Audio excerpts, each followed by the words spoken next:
Towards a Circular Economy for Plastics, a review of global case studies. And we're joined by two very interesting panelists from the UK today. My name is Stephanie Cairns. I am your moderator for today. And I work with Smart Prosperity Institute, a national clean economy research network and think tank based at the University of Ottawa. And I direct both our Cities and Communities program and our Circular Economy programs. So this series of webinars is very dear to my heart. I also lead the research work for the Circular Economy Leadership Coalition, which is an alliance of NGOs, think tanks, and leading companies launched last September to provide leadership, technical expertise, and an action-oriented platform for collaborative development solutions to accelerate the transition towards a circular economy.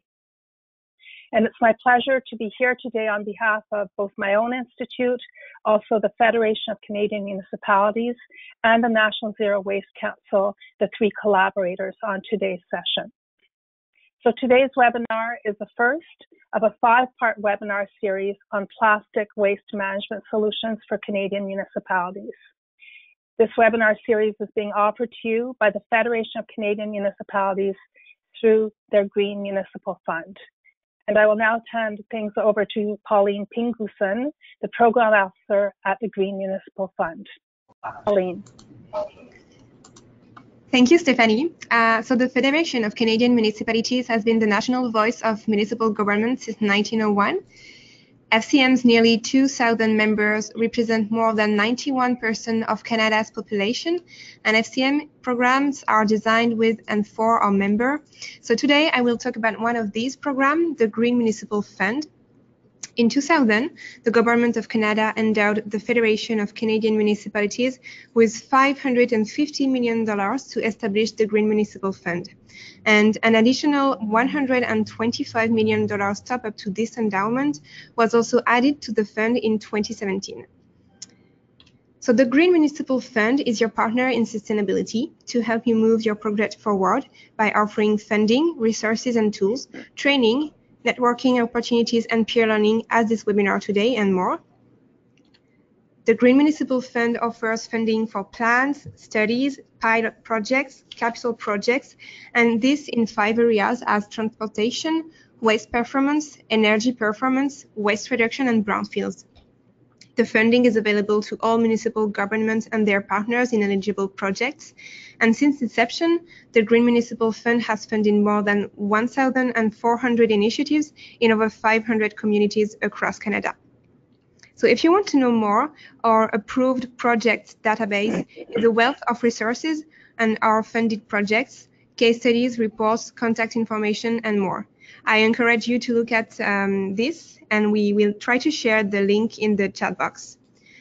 I also encourage you to sign up for the weekly newsletter FCM Connect to get all the latest updates on what we have to offer. And I invite you to join us again next week for the webinar that will take a closer look at new approaches and research here in Canada. Over to you, Stephanie. Thank you, Pauline. And to give you a quick idea of who is attending this first webinar, you can see on this map, we have a wide range of people listening in from all across Canada. Somebody in Yellowknife, several people I see in the Red Deer region, in Calgary, even somebody in Chicago even, and in Eastern Canada, a few in St. John's. So welcome everyone. We also have quite a diversity of people with different backgrounds and experience on the line, from sustainability, environment, and waste management backgrounds, as well as outreach, asset management, and planning. And all of these backgrounds are extremely relevant to the topics that we're going to be addressing today and over the next 4 weeks. These webinars are intended to demonstrate and showcase the many ways in which plastic waste is being addressed. Across the globe, governments, businesses, communities, and citizens alike are all trying to understand what they can do to keep plastics in the economy and out of the environment. And that's what characterizes a circular economy approach. As we all know, plastics are an important material in our economy. They deliver a wide range of benefits. But the use of plastics is highly wasteful as we're doing it today, with very little of it being recycled or reused. So to kick things off, today's webinar is going to explore plastics management through the lens of the circular economy. As we will learn today, a circular economy approach to plastics means transforming how we make, use, and dispose of plastics to eliminate waste and to keep this high value material in use for as long as possible within our economy. This approach has the potential to reduce the amount of plastic waste that ultimately needs to be managed, avoiding harm to the environment while also benefiting the economy by better capturing the value of this important material. And today we're very fortunate to be joined by two leading organizations and experts on the international stage, individuals who have been helping to transform traditional waste management approaches to plastics through circular economy approaches. We have with us today Peter Skelton, the Manager of Strategic Partnerships with WRAP Global, based in the UK, and Andrea Crump, the Officer for Circular Economy Policy and Projects for the London Waste and Recycling Board in the UK. So, thank you very much, Peter and Andrea, for joining us, and particularly thank you for giving us your Valentine's Day evening, given the time zone difference between Canada and the UK. Very, very grateful to you for accepting our invitation to present. I'll be turning the floor over to you both momentarily, but first, a few last housekeeping items. Our speakers will be presenting for approximately half of the webinar time, and they will leave 20 minutes or so for questions. We are inviting you to send questions throughout the presentation through the chat function. We will be organizing and collating them while you do that, and we'll respond to them once the presentations are complete. We'll aim to move through as many questions as possible during our time. The session is being recorded and will be available on the FCM page on YouTube if you have colleagues who would like to follow up and review it later. And with that, it is my pleasure to hand things over to Peter Skelton with WRAP Global. Peter has worked with WRAP for over 15 years and has extensive knowledge on environmental issues. He has worked directly with the UK grocery and retail sector on numbers of voluntary approaches, including how WRAP's pioneering approach working on the Courtauld commitment. And he has also led the design and launch of the UK Plastics Pact, which is what we're going to be hearing about today. Peter, over to you. Thank you very much. Hopefully everyone can hear me. I had a bit of a panic with not being able to get on the webinar, but Stephanie, can you give me a thumbs up? Can you hear me? Brilliant. Okay. Right. Thank you very much for the introduction, everyone. I'll crack on because we haven't got long. So I'm just reminding myself how to forward the slides. Oh, here we are. Yeah, done. I've got it. Oh, yeah. Have I got control? I don't think I have. Can we move to the next slide, please? Thank you. Thank you. So WRAP is a UK-based organisation. It's a not-for-profit. And while we've done most of our work in the UK, we actually work in over 26 countries, including Canada. And our vision is a world where resources are used sustainably. And we're an unusual organisation, for those of you who don't know us, because we sit in this space between governments, businesses, local authorities or municipalities, citizens, and we work with global initiatives such as the Sustainable Development Goals. So this space gives us the ability to work both with public and private sector organisations to tackle some major challenges, and our key programmes are on tackling food waste, packaging, and a smaller programme on textiles and electrical products. But you can see much more on our WRAP website. Next slide, please. Yeah. Just very quickly focusing on plastics. So we have two major work streams.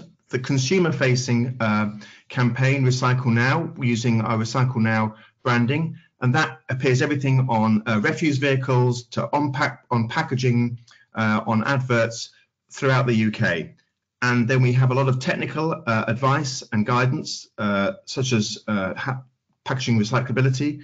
And we've invested in lots of projects in terms of infrastructure, R&D, but again, lots more on our website. Next slide, please. So what are we here today for? This is about circularity and circular economy.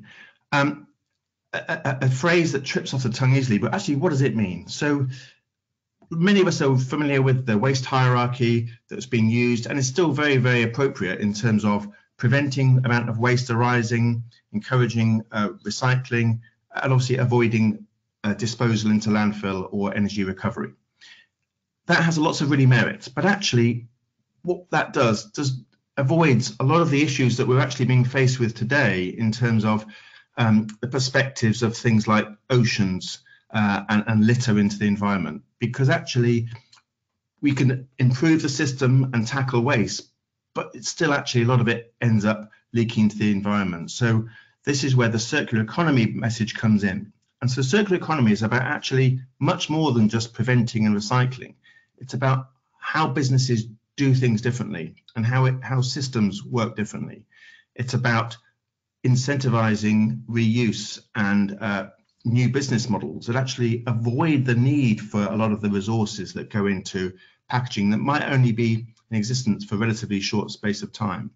Andrea is going to talk about a few more of these examples that bring it to life, but this is about actually keeping resources going round the loop time and time again, making sure that we use those resources as efficiently as possible and preventing the leaking into the environment. And we'll focus on how this works on plastics in more detail now. Next slide, please. An example of circular economy is this example of the plastic milk bottle in the UK. So until a few years ago, milk bottles looked like they do on the left. And actually the milk bottles look on the right, very, very similar. What you can't see is actually that every single milk bottle in the UK has 30% recycled content in it, and we recycle over 80% of milk bottles. You can also see, if those are observant of you, the bottle caps are slightly different. So the packs have been designed in such a way to encourage recycling and for them to go around the loop time and time again. The caps were made slightly lighter, which meant that the plastic can be used as a recycled content without discoloring those bottles in future lives. So it's about actually engineering the packaging for afterlife as well as for life. And this is the best message that we're giving businesses and working through businesses who've historically just looked at their packaging as getting the product to the householder to be used and then actually ignoring what happened to it afterwards. And now they need to take responsibility to actually think of that packaging as coming round time and time again. Next slide, please.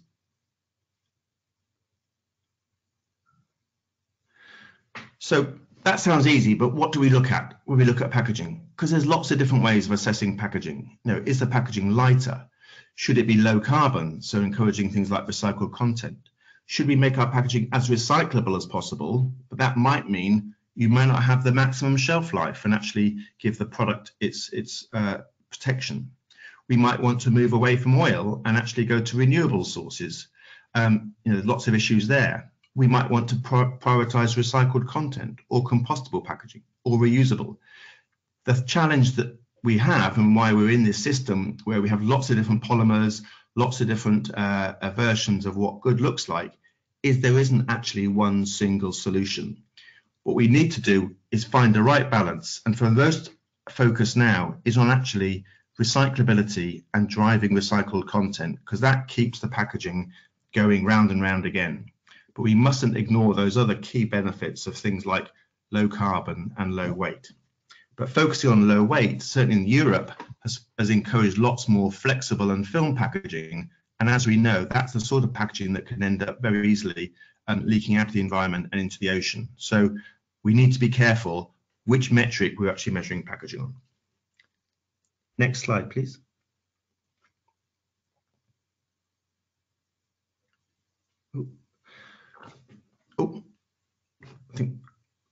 So what have we got? So we're talking today about Oh, skipping ahead. So can we go back in order? No. Yeah.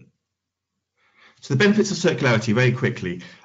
So they'll deliver lots of environmental benefits, but key for things for municipalities is actually it's a step change in terms of recycling rates, and it means that you will not be seeing and dealing with so many problematical materials and proliferation of polymers. So it's about the whole system working from the design of packaging, how they're used and disposed of, and actually making sure that there's an infrastructure for treating them back into high value products. Next slide, please.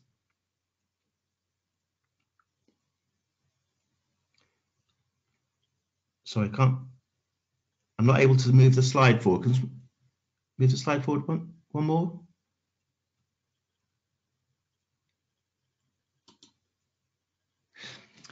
So we've been leading on this Plastic Pact in the UK. We launched it in April 2018, and this is the vision: a world where plastic is valued and doesn't pollute the environment. And I'll just go on to a bit more about this pact as a model that is being explored in Canada and various countries around the world as a way of actually embedding circular thinking into the plastics economy.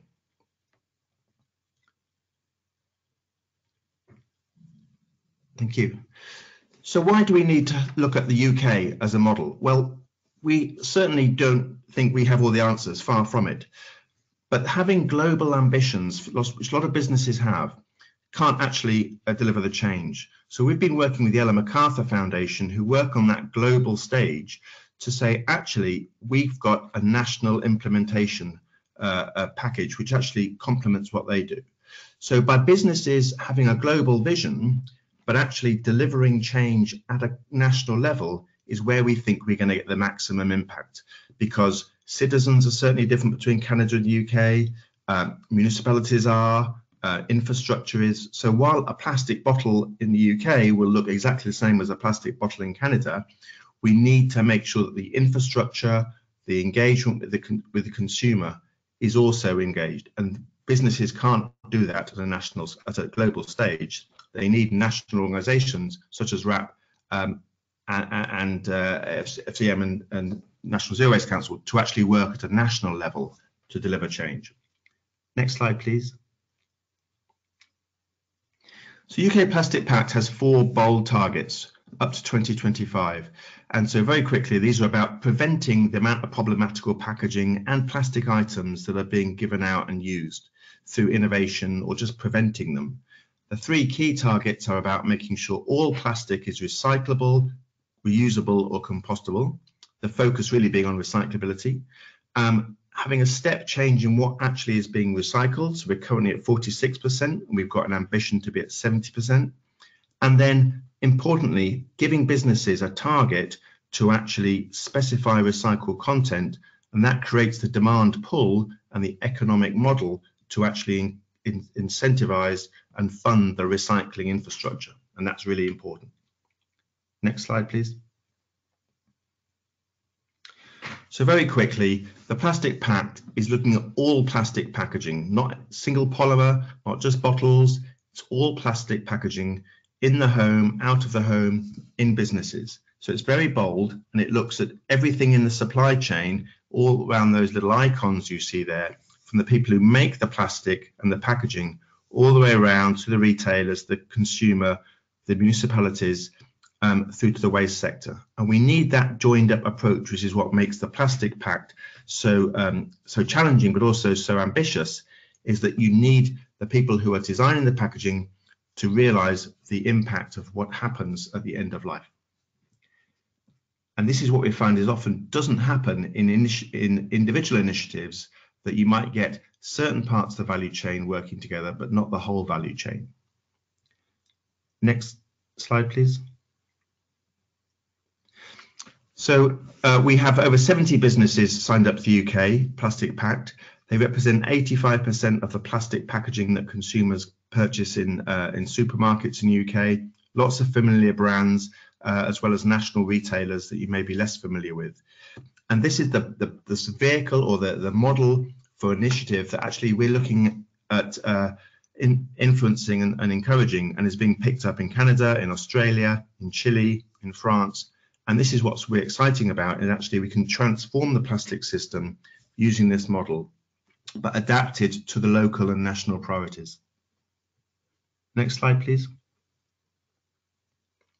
So very quickly, businesses have a really important role to play, but so do the government. And so this is where having a government, particularly a national or federal government, that can actually put the right levers in place and the right guidance and policy levers to actually encourage circularity thinking of plastics.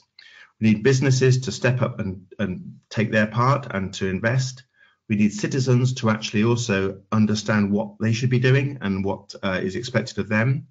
And we need investment in the infrastructure, particularly with the challenges of the China market closing down.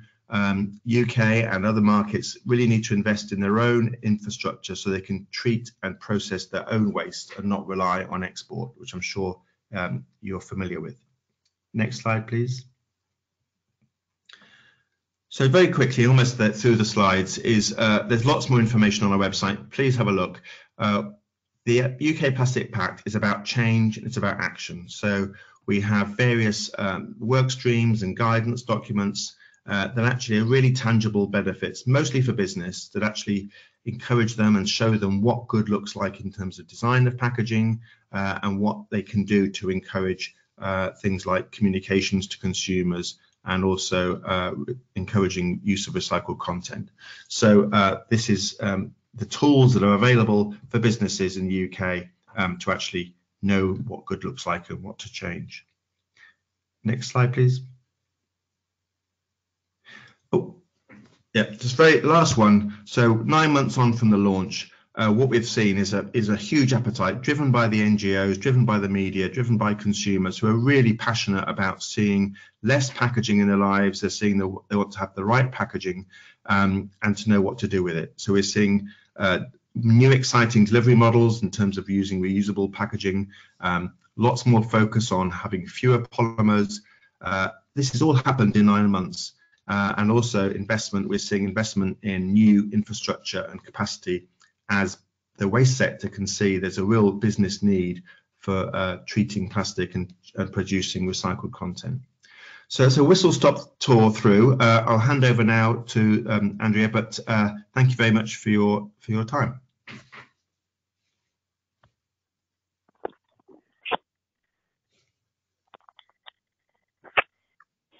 Thank you, Peter, very much.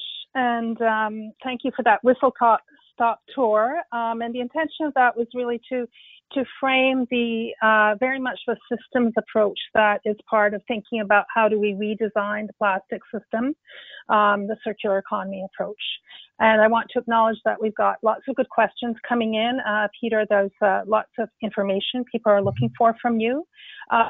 Some of the questions that are coming in relate to Canadian public policy, and a reminder that next week among the panelists will be a representative from Environment Canada, who will be speaking perhaps more to what is happening in the public policy landscape in Canada on this conversation right now.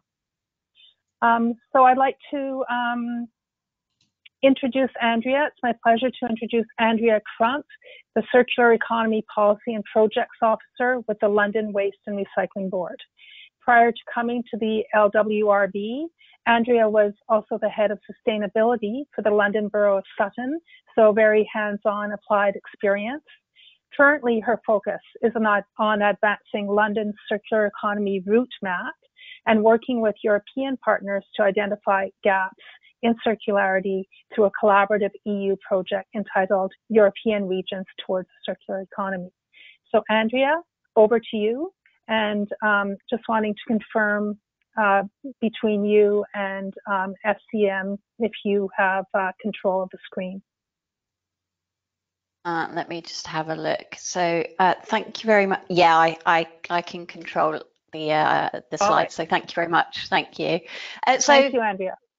Thank you. So Hi everyone. I thought I'd just show my face so you can see who's chatting to you before I concentrate on the slides. As Stephanie said, I'm Andrea. I work for the London Waste and Recycling Board, and we are a board that was set up by the Mayor of London 10 years ago now, with the aim of helping to deliver the Mayor's environmental targets around waste and recycling. So within London, we have 33 different municipalities in a very small space. And so the idea was that the London Waste and Recycling Board would act as the link between the Mayor and all of those 33 municipalities. Since that time, we have moved on really from looking at what do we do with the waste that's produced in London and driving recycling to how do we deal with the resources that London is going to need in the future. And I'm going to turn off my camera now so that we can concentrate on the slides. If I can get this to work. Apologies, everyone. There we go. So within London, we are facing huge rapid growth. We're going from around 8 million people to 11 million people by 2050. And so that means that not only if we don't change, are we going to have a huge waste problem, we are going to have a huge resource problem. Every single resource that we need, from food to building materials, is we're going to start facing issues with. So we started to look at how we can deal with that through the circular economy and looking at how we change the system that we use in London to become more circular over time so that we can address some of these issues in a way that's not just less bad, but actually that is economically as well as socially profitable as well. Why were we bothered? Well, just a few quick figures for you. When we looked at this, despite having huge population rises, we still think that we could reduce waste by about 60% through a circular economy approach. There are huge opportunities for businesses in London if they take this approach. We think that a net value of about 7 billion by 2030 and a net of 12,000 new jobs and over 40,000 jobs could be created through the circular economy, as well as all the benefits that we will face from not having to pay to dispose of waste and making sure that we are helping not only businesses but for our for all Londoners to be more resilient. How do we do this? So when we looked at what we need to do, we looked at how we drive that change, and really this is a simplified version of what we do across the city. So we look at how we can change London through different methods. For a city, there are policy and procurement levers that we can help push. So that's really changing the city's framework, and we also look at national and international policy, looking at collaboration and communication and how we can bring different organisations together to accelerate that change. Demonstration and innovation is really about bringing circular economy to life, showing people what can be done, what we mean by circular economy, and really showing the effectiveness and the business models for this. And that brings us on to the last link, which is the finance and the business support. And that's really creating the right financial situations. So moving to more circular economy, you could be changing upfront costs for businesses because they may lease items instead of just selling them to people. So they will own more of their materials for longer. You may look at sharing economy. So those different approaches have different risks and they have different financial needs. So, sorry, I'm trying to get it onto the next slide. It's just not, there we go. Sorry, everybody.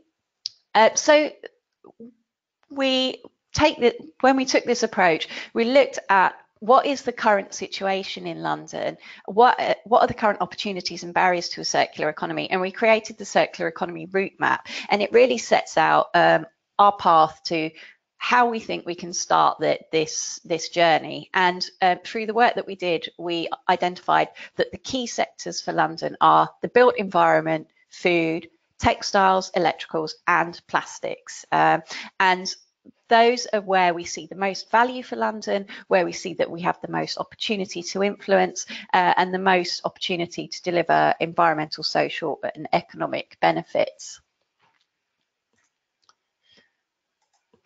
So this is just a slide about Elwar itself. We have 3 different programs that we work on. The first is the traditional resource London, which is all around how we help councils to not only reduce their waste and increase recycling, but actually look at how they approach circular economy.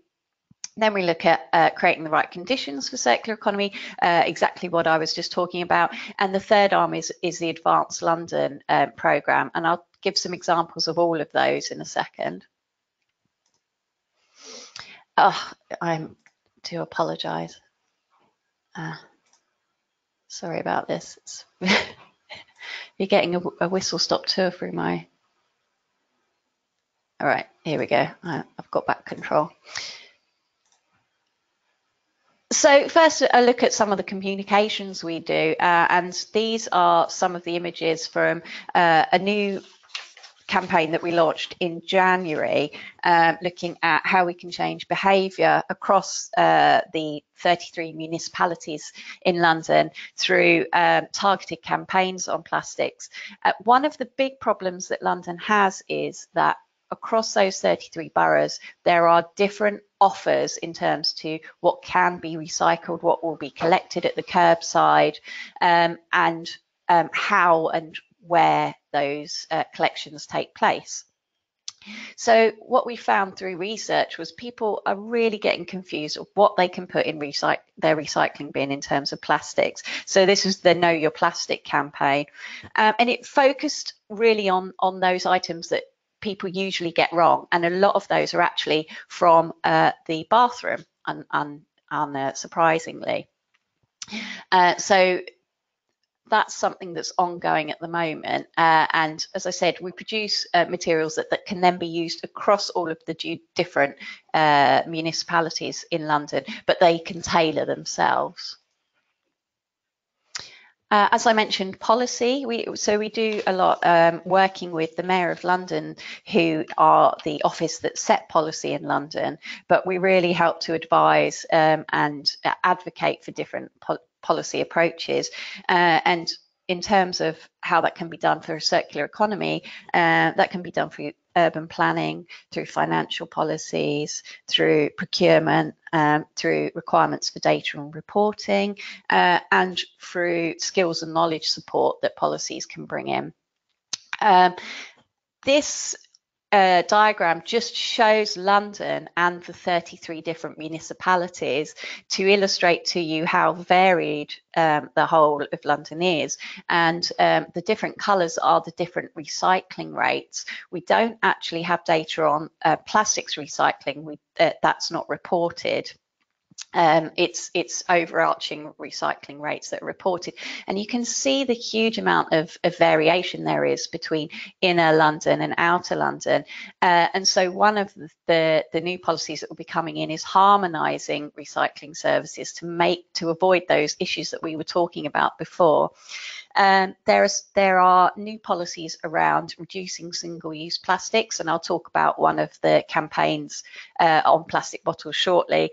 And then also, how can the city use drivers like procurement? So the GLA group, which is the mayor's group, which includes the police, the fire brigade, Transport for London. So they have huge amounts of buying power, and they have decided to remove single-use plastics across the GLA group. So they're looking at how they do that at the moment, and it's not always as simple as removal. It's removal where there is a suitable replacement. And also looking at how we help those municipalities to look at their own procurement strategies as well. And then in England, So London and the Mayor of London only has control over certain policies. Across England, a lot of policies in relation to plastics are centrally administered. So we also campaign to try and advocate for certain policy changes in England. And RAP, as you heard from Peter, have been doing amazing things in this space. And we are expecting formal consultations on a deposit return scheme, on looking at extended producer responsibilities for plastics across England and hopefully the UK. And we will be feeding into those and asking that the municipalities across London and the businesses that we work with across London feed into those as well, so that we can try and help to shape those. And as I said, part of what we do is about making sure that we can illustrate what we're talking about.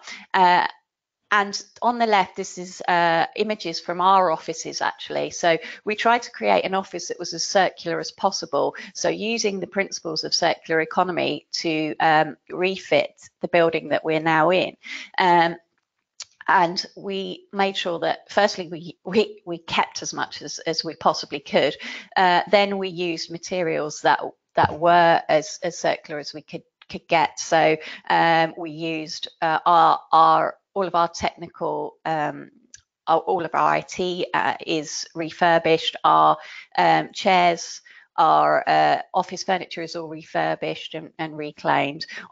The top left is a square which illustrates something called Smile plastics, which I'll talk about in a bit. And the tile on the right is a sample of floor that shows some of the carpet we have, and we have different types of carpet to illustrate different carpets makers, such as Deso, which are a completely closed loop carpet company. So they will, when you finish with the carpet tiles, they will take them back and return them into new carpet tiles. We also have some carpet which was made using old fishing nets that have been bought in and used to create new fabrics and new textiles. And we used our learning from that to create a circular office guide, which should be available online. And the circular office is also part of something that Business in the Community does, and this is a organisation that was set up by Prince Charles. And one of the other things that Business in the Community do is work with organisations like PricewaterhouseCoopers, and that's what you can see. Some of the images on the right are some of the work that PricewaterhouseCoopers has done to campaign to get their own office workers and their staff to reduce their use of plastics and waste generation, and they've saved 50% so far, but they're still struggling with single-use plastics, especially from lunch times. So we're looking at how we could potentially work with them, introducing them to small and medium-sized enterprises that have potential solutions for that. We're looking at how we could potentially work with nearby shops, nearby markets, to change what they actually supply to the office workers so that they're not bringing it into the office as well. Let's go on to the next slide. And a couple more demonstration projects. So on the left, these are images from a big campaign that's happening across London called Refill London. It's part of the Mayor of London's work to try and reduce the 1 billion bottles of drinking plastic drinking bottles that we use in London every year. So it's involved setting up new water fountains across London in publicly accessible places, but also working with businesses to say to people, actually, yeah, you can come in and refill your water bottle here, where you don't have to buy a new bottle of water. So that is an ongoing campaign, and they're starting to see some really good results from that already. And another partner that we work with is the further education sector. And on the right is just an image of a project that we are just starting at the University College London. So we'll be working with them on this, and it's all about designing out plastic waste and creating a plastic waste hub for London. So really bringing together top researchers to look at things like how can you use enzymes to create molecular recycling systems? How can we look at creating new ideas and generating different solutions for some of the big challenges that we're facing at the moment in London? Maybe not using the huge companies that are already starting to tackle this, like Unilever, but actually how do we help the SMEs to do this as well? And then finally looking at how we can use social science and involving citizens to want to drive that change, something that Peter again was touching on earlier. And finally, as I was saying before, we have finance and business support program element to what we do, and we call that the Advanced London program. And really it's aimed at helping SMEs to either bring new circular economy innovations to market, or helping more traditional businesses to become more circular. And this is the kind of support that they provide. So it could be financial, it could be advisory, they could look at life cycle analysis, they could look at putting people in touch with different kinds of suppliers. It really depends on what the actual business needs. And they work with over 100 businesses, and how they talk about circular economy is they use this tool. When they start talking to businesses, they don't actually talk about circular economy. They'll talk about what do you need as a business, what are your success factors. They don't even mention the word circular economy because it's not something that is in a lot of businesses' vocabulary. But when they do start to get down to how they can support the businesses through this process, this is a more simplified way of helping those organisations to understand what we're talking about. And I just wanted to mention a few of the different businesses that we work with. And so we work with over 100, but this is an example of plastic alternatives. So this is a company called Skipping Rocks Labs, and they actually use seaweed to create new types of packaging and new types of containers. OHO is the one that's being held up there in that hand, and it's actually basically a water bottle you can eat, so you can pop that in your mouth in one go. The packaging itself is seaweed, as I said, so you can eat it if you want. They don't taste of anything, or you can put it in a food waste bin. They're trialing them for things like a ketchup. So we're working with some of the takeaway delivery companies that we have in London to trial these, so that those throwaway sachets are actually replaced by biodegradable alternatives. And interestingly, there was a half marathon in London last summer where they banned plastic bottles, and instead they provided the athletes with these. So as they were running past, they were able to grab one of these. Smile Plastics I mentioned before, so and if you saw where I was sitting, the desk I'm sitting at is actually a Smile Plastics desk, and we have some of it in the office kitchen as well.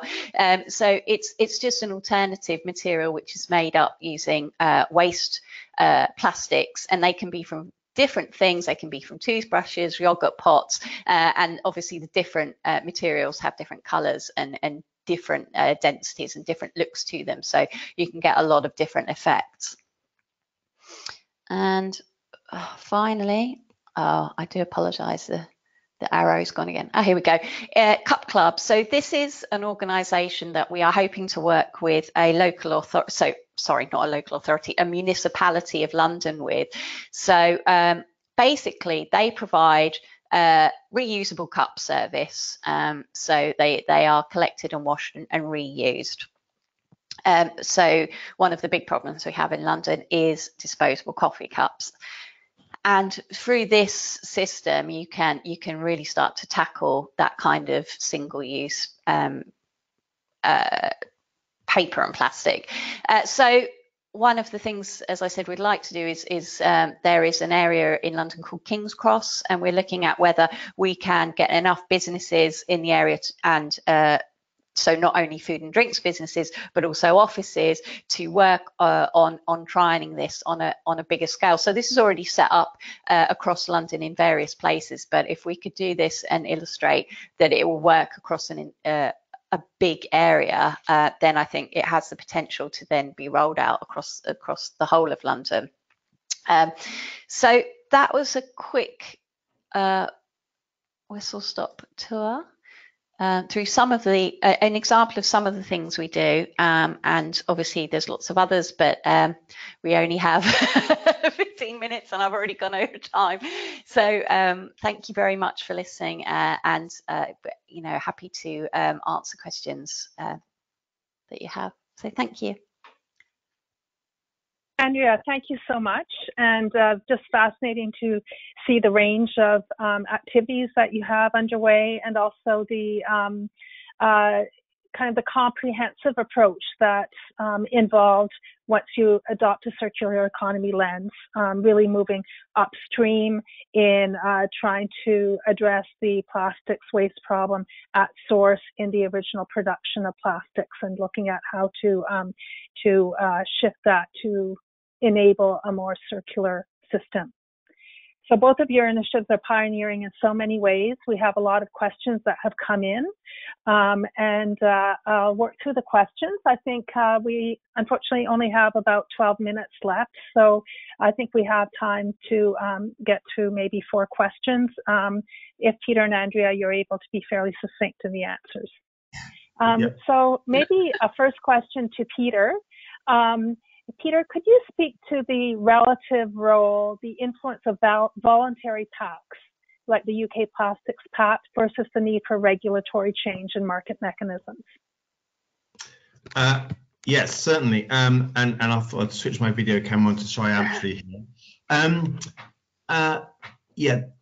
Legislation is really important, and the right legislation is really important. And we have legislation, as I'm sure you do, that is weight-based. And so we've had 20, 30 years of targets, whether it be for businesses, for local authorities and municipalities, that's all been about weight. And actually that's driven a lot of the behaviors by businesses who said, actually, it'll save us money if we go to lighter packaging. And that has defaulted to plastics and flexible plastics and films. And as we know, they are the hardest to recycle. They are the hardest in terms of keeping that embodied resources back in circular thinking. So we do need legislation, but we need the right legislation. And what voluntary action can do is actually be far more dynamic, quicker. We launched a Plastic Pact in 6 months. We're seeing changes in 9 months. Legislation would take a lot longer than that. So we need both. But actually, we shouldn't just rely on legislation, because you can't legislate your way out of things like plastic and food waste, because ultimately the consumer needs to be encouraged, as well as have some knowledge, but rather than just the legislation. Hopefully that's helpful. Yes, and I think a related follow-up question to Andrea. What are some of the challenges you're facing when you work with businesses and grocers? And also a slightly more specific question, what has been the response from big producers of single-use waste, such as Starbucks, McDonald's? Not sure what your equivalent would be in the UK, but. Sorry, it was how some of the challenges that we face with businesses and grocers. Okay, businesses and grocers. I think there's obviously, there's the additional cost that can be seen if you are asking people to change from potentially a single-use item to something that can be reused over and over again. There's that initial upfront investment that I was talking about. You've got to have that commitment to do things like that. So making those changes and helping people to understand, helping businesses to understand what their options are is something that we try to overcome, and helping them to identify what the alternatives are, because often for larger businesses, they are so that they're so huge that to change anything takes them a long time. And so what they need to do is often to be paired with smaller companies that have already made those innovations, have already identified what the solutions are, so they can be brought together and partnered, and that in that way larger businesses can adopt those new innovative measures a lot quicker. Obviously, there are other issues in terms of, especially with grocers and looking at food, the fact that what you're often doing with plastics that is not always appreciated by the public is you're actually making sure that the food or the drink lasts longer.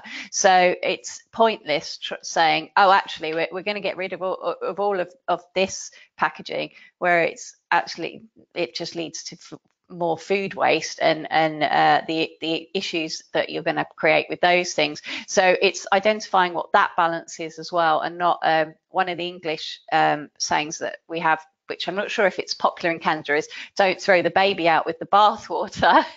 So, there's just no point sometimes getting rid of plastic, which is doing something necessary. So it's helping businesses to identify, like I said, what is possible, what the alternatives are, and where they are using the best material that there is, and where they shouldn't be changing as well.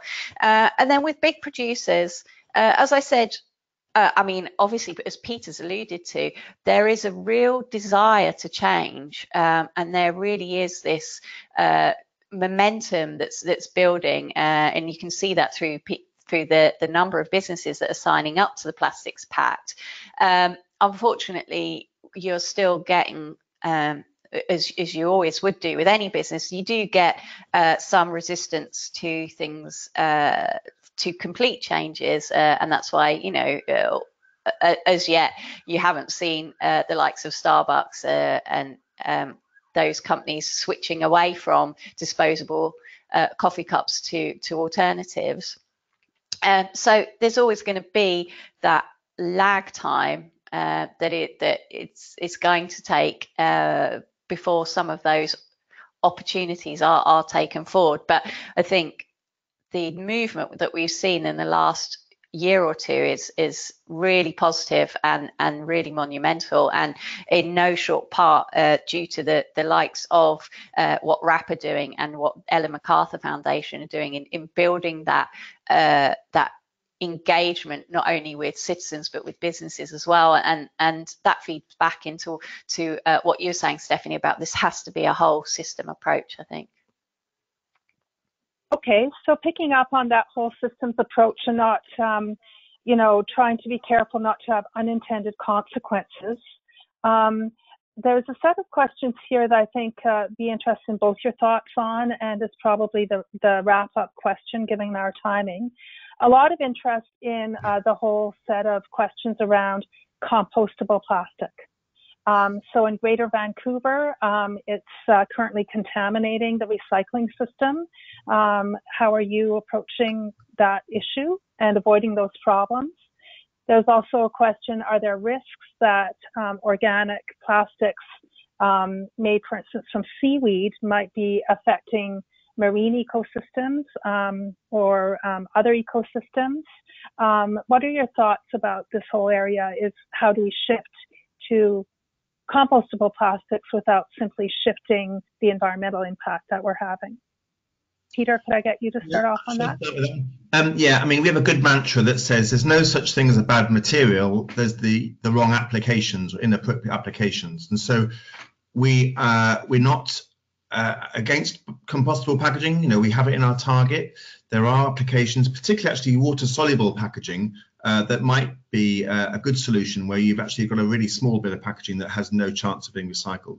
But generally, and we have the same challenge, that actually we're quite a strong line to actually say, don't move into biodegradable compostable packaging just because you think it's going to be, you know, sounds good.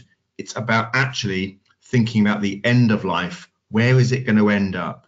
And the same, probably the same with you. The consumer's only got 3 bins: a landfill bin, a recycling bin, and a food waste bin. And certainly in the UK, compostable packaging is not wanted in any of those 3. So we actually have some guidance, and this is where the pact and voluntary agreements can actually help, because actually the businesses want to do the right thing generally, and they look at people like RAP and experts to say, what should I be doing? So we've actually been giving a lot of businesses a lot of information, ultimately saying, you have to make your own decisions, but just consider the downstream implications of moving into compostable packaging. So we've had lots of businesses consider it and actually move away from it. So this is where actually things like the Plastic Pact can have benefit. So there are opportunities, things in food service, closed events, and water soluble that actually might be beneficial, but really they need to be very carefully judged. And certainly compostable packaging doesn't actually move the circularity message. You have all that energy into a packaging that gets used once and then gets turned into a very small component of compost where it doesn't really bring any nutrient value. So happily share that link to our report with the audience after the webinar, but it's a really good question and something that businesses should really be consulting on before moving to. Okay, and Andrea, we're almost out of time, but 30 seconds if you've got anything you want to add to that. Yeah, I agree with Peter, and it's what we say is basically if it's for a closed event, potentially yes, because you have control over where the waste is going at a controlled event. Otherwise, you are adding confusion to people that are already, as I said before, completely confused about what they can and can't recycle and what should go in what bin.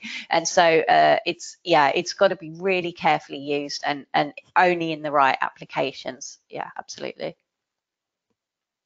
Yeah. Wow, thank you very, very much to both of you. There are many, many questions, fascinating questions that were raised that we weren't able to bring to your attention.